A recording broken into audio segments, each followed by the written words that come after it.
So by now you know how we are using for loop to print the outcomes of rolling a die. Suppose I want to uh, list that in an array, okay, in an array. So I was going to tell you about NumPy library.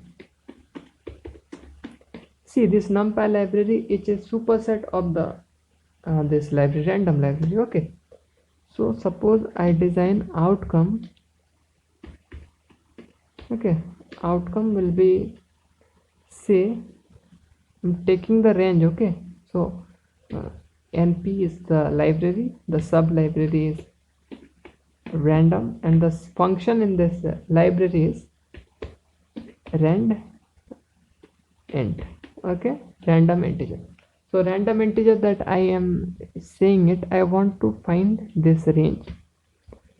Okay, this is the range with some size. With some size. What is the size? Suppose I want to print 10 times. Very good. This is the outcome. So I want to print the outcome. Print the outcome. Let me save it. Let me run it. Can you see something? Okay, you might not notice it, but let's run it again. Okay, nice. Let's run it again. Nice. So let me tell you something here. Instead of writing 6, we should avoid writing 6. We should write 7 here in case we are designing a dice. Why? I don't know. Just joking. Actually, what happens when you write 6 here? Okay, the np.random.randint, this function basically, what does this do? Using this NumPy library, what happens? The upper bound, okay, the set 1,7, it is like the open interval 7. Okay, so it will exclude 7, but while the lower bound 1, that is closed.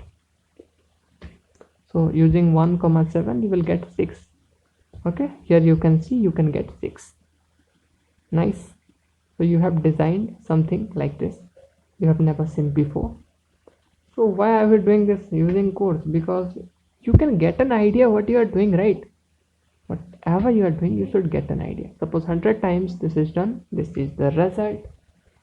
Okay, I think you can do various other codes and programs by your own. By now you have known about NumPy and this random library and some functions like randint. Okay,